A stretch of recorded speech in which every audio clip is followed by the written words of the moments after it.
Hey folks, Valentin the Med here, and today we'll be looking at the response mechanics in Trepang2.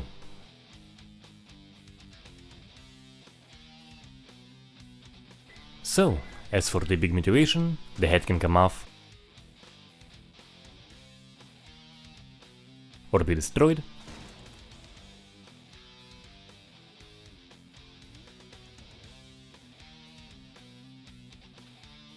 Each limb has 3 points of amputation.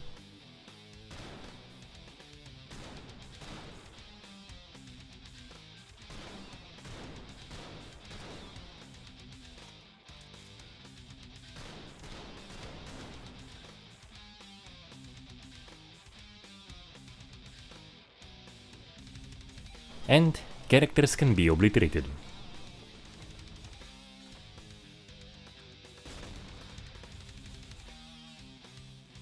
As for the looks, you actually don't have stumps. It won't quite pop out very much, but yeah, no stump models, bones sticking out, or anything along those lines. What does very much stand out about dismemberment and big mutilation in general is actually the gibs, the bits and pieces. Not a huge fan of the ones for the limbs, but the brain, the eyeballs, and organs for obliteration are very cool.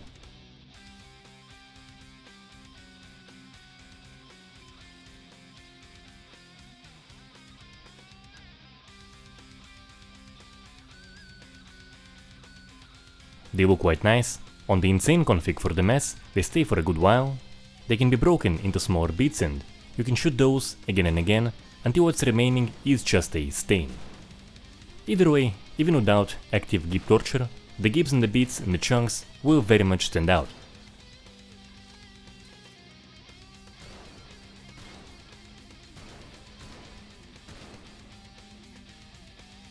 Now, as you've probably seen in about any video in this game, you have gibbing too, and that one is somewhat overused.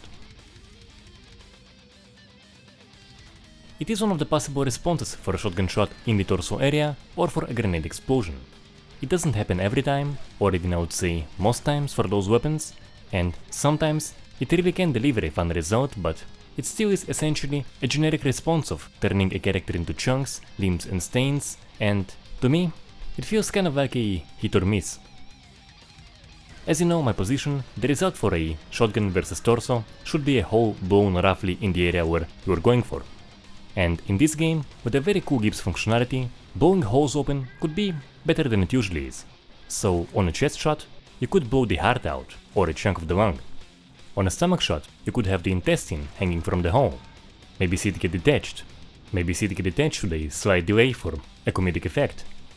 So, I think there is quite a lot of room to have fun here with this feature. As for non-dismembering damage, there are two responses. The one you'll be seeing mostly is the, I assume, default UE4 wound decal. It doesn't look good and it doesn't get attached all too well.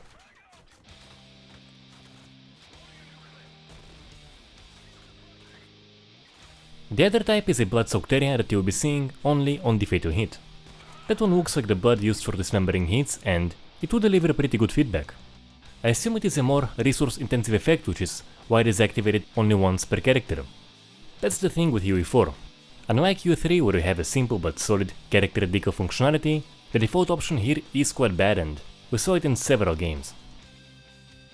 It is possible to deliver something great, as we have in Ready or Not for example, but that requires more complex methods.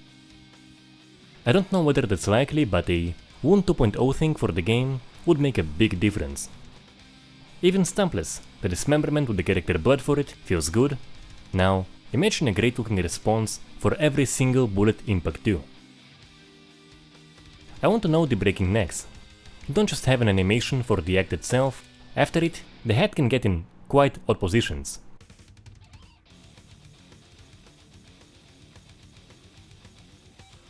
As for impalement, yes we have it. You can stick characters to walls, the active ragdoll will activate, which can deliver fun results.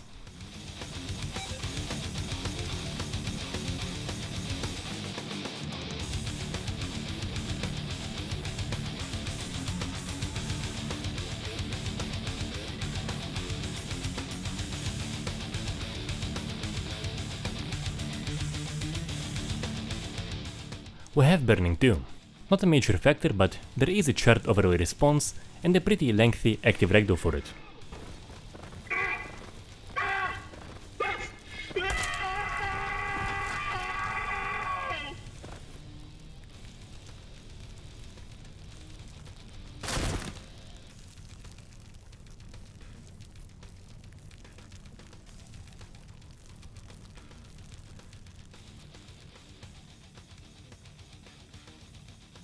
And, aside from the armored bullet sponges, almost every level has a boss which, as you can imagine, is just repetitive pounding at a large, unresponsive character.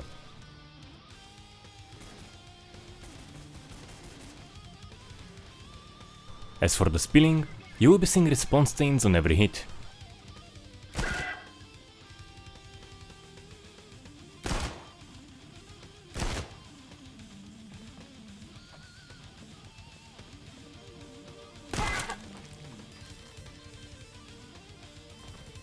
Even on full auto-spraying a character, a stain for every, or most hits, I assume. Either way, doesn't feel lacking.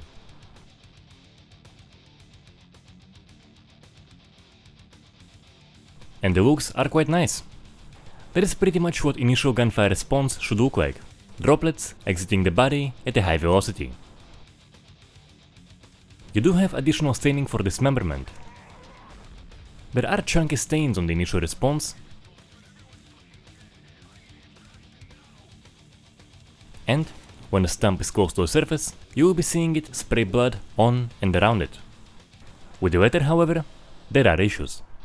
So first up, the pattern you'll be seeing is that high velocity droplets, which isn't a good fit for something like this. And as I mentioned, it will happen when the stump is in close proximity to a surface.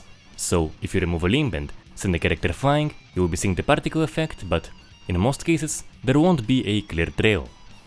So, we do have the issue of more splashing than staining.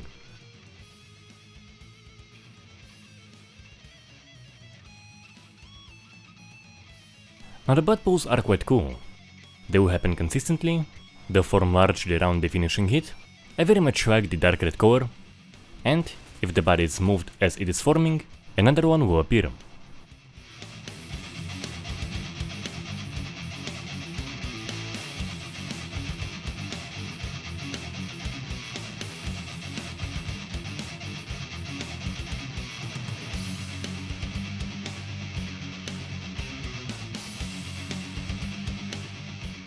And you have bloody footprints. It is a cool feature and it does contribute to the aftermath messiness, however, I'd really much rather see something resembling a clear blood trail for the times characters are sent flying. Eventually, there is a limit to how much mess you can be spawning and keep a game running well, so when staining is added beyond the basic response, I think it should happen where it matters more. And I think that a stump spraying blood, leaving a trail, would have a stronger effect than bloody footprints, as cool as those may be. Now as for that aftermath and the mess in the long term, it is configurable. There is a Carnage config in the settings, there is an insane option, and yeah, it justifies the title. Now you still will have stuff vanish, but I can say that the aftermath will not feel lacking, and it actually runs quite good.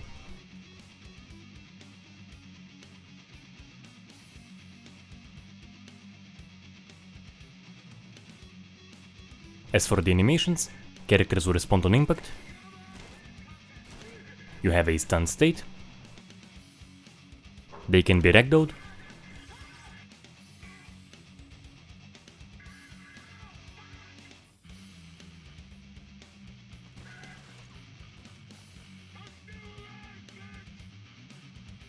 And you have active ragdolls on most of the fatal hits.